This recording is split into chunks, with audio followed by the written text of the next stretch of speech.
जय श्री सीताराम जी महाराज की जय हो, जय हो, जय हो। समाज सामाजिक संबंधों का जाल है। समाज से पृथक व्यक्ति रह नहीं सकता है। अरस्तु ने कहा था कि जो व्यक्ति समाज से अलग है उसका विकास नहीं हो सकता। मतलब मनुष्य एक सामाजिक प्राणी है। समाज से पृथक रहने वाले व्यक्ति का विकास हो नहीं सकता। और अगर कोई व्यक्ति समाज से अलग है और अपने आप को पूर्ण मानता है तो वह या तो देव है या दानव, मानव नहीं होगा। क्योंकि देवताओं को समाज की या किसी प्रेरणादायी चीज़ों की आवश्यकता नहीं होती है, वो पूर्ण होते हैं। और दानव पूर्ण हो या न हो वो अपने आप को पूर्ण मानते हैं। तो समाज में कई प्रकार के लोग होते हैं। इसमें दुष्ट भी होते हैं, सज्जन भी होते हैं, अच्छे विचार वाले होते हैं जो समाज को नई दिशा देते हैं, और दुष्ट वृत्ति वाले होते हैं जो प्रत्येक चीज़ों में कमियां ढूंढते हैं, आलोचना करते हैं, बुराइयां करते हैं। उन्हें यह डर लगता है कि कहीं ऐसा ना हो कि अमुक व्यक्ति को ज़्यादा सम्मान मिल जाए, वह समाज में श्रेष्ठ हो जाए। तो यह जो है उन्हें डर हमेशा सताता रहता है। खैर, दुष्ट व्यक्ति जो होते हैं, दुर्जन, वह समाज के लिए नुकसानदेह तो हैं ही। कभी कभी सज्जन पुरुष जो होते हैं, अच्छे व्यक्ति जो होते हैं, वह भी समाज के लिए नुकसानदेह हो जाते हैं। सबसे बड़ी बात यह है कि सज्जनों को एकजुट नहीं किया जा सकता। जो विद्वत जन है वे एकजुट नहीं हो पाते। इनको एकजुट करना उसी प्रकार से है जैसे मेढकों को तौलना। मेढकों को उठाकर जब हम तराजू के पलड़े पर रखते हैं और दूसरा उठाने जाते हैं, तब तक पहला वाला कूद के निकल जाता है।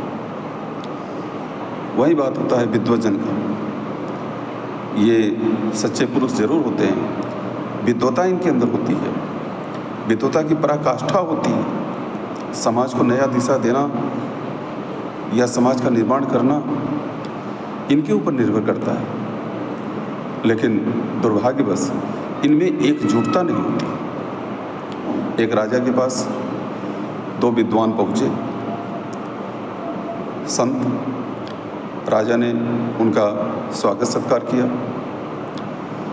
उसके बाद राजा ने कहा कि महाराज, आप लोग स्नान कर लीजिए, भोजन तैयार है। उसमें एक विद्वान जब स्नान करने गया तो राजा ने राजनीति करते हुए दूसरे विद्वान जो बचे थे उनसे पूछता है कि महाराज, आप तो बड़े ज्ञानी लग रहे हैं। आपका ललाट, आपका मुखमंडल देखकर ऐसा लगता है कि आप ज्ञान की पराकाष्ठा हैं। क्या आपके साथ है जो सहयोगी आपके हैं वे भी उसी ढंग से ज्ञानी होंगे? जितना आपके पास ज्ञान है वैसा ही ज्ञान उनके पास होगा, तभी तो आप दोनों एक साथ हैं। तो उस विद्वान ने कहा कि ज्ञानी? अरे मेरे इतना ज्ञानी वो कहाँ है? वह ज्ञानी नहीं, ज्ञानी वानी कुछ नहीं है। वो तो एक से भले दो, इसलिए उसको साथ रखे हैं। वह बिल्कुल घोड़ा है, घोड़ा। उसे किसी भी चीज़ की जानकारी नहीं है, बस साथ में रहता है यह। राजा ने कहा कि जी महाराज। फिर थोड़ी देर बाद वे महात्मा स्नान करके आ गए और ये विद्वान स्नान करने के लिए गए। राजा ने वही बात इनसे भी पूछा कि महाराज, आप तो बड़े ज्ञानी लग रहे हैं, क्या आपके साथ जो ये हैं अभी स्नान करने गए, क्या ये भी इसी ढंग से विद्वान हैं, ज्ञानी? तो इस विद्वान ने भी वही बातें कही कि अरे वो क्या ज्ञानी है, वह बैल है, बैल। उसे बस अपने साथ रखा रहता हूँ कि दो लोग साथ में हैं तो ठीक है, बैल है, उसे कुछ ज्ञानवान नहीं है।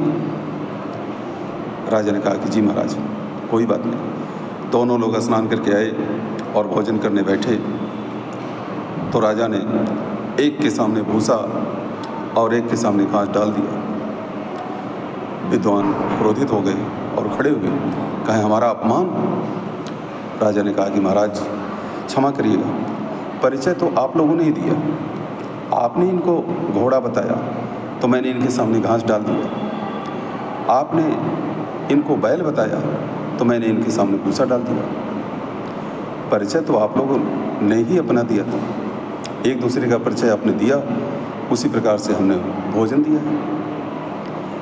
दोनों विद्वान अपनी गलती महसूस किए और राजा ने कहा कि महाराज, समाज को सुधारने के लिए आप लोगों की बहुत आवश्यकता है। आपके अंदर इतनी योग्यता है, इतने ज्ञान है, अगर आप लोग एक दूसरे का सहयोग करें, साथ में होकर करें, तो समाज कहाँ से कहाँ चला जाएगा। कहा जाता है कि सज्जन पुरुष जो होते हैं या विद्वान जो होते हैं,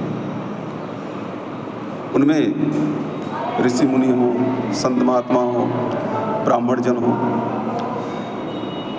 उक्ति कही जाती है कि ब्राह्मण अपना वैमनस्य, शेर अपना आलस्य और सर्प अपना भय अगर छोड़ दे तो पृथ्वी का विनाश हो जाएगा। ब्राह्मण कभी वैमनस्य छोड़ता नहीं है, अपने आप को श्रेष्ठ साबित करने के लिए दूसरे को नीचा दिखाता रहता है। यह हमारे समाज में चलता आ रहा है। इसलिए इस वैमनस्य को त्याग करके एकजुट हों, विद्वता का सम्मान करें।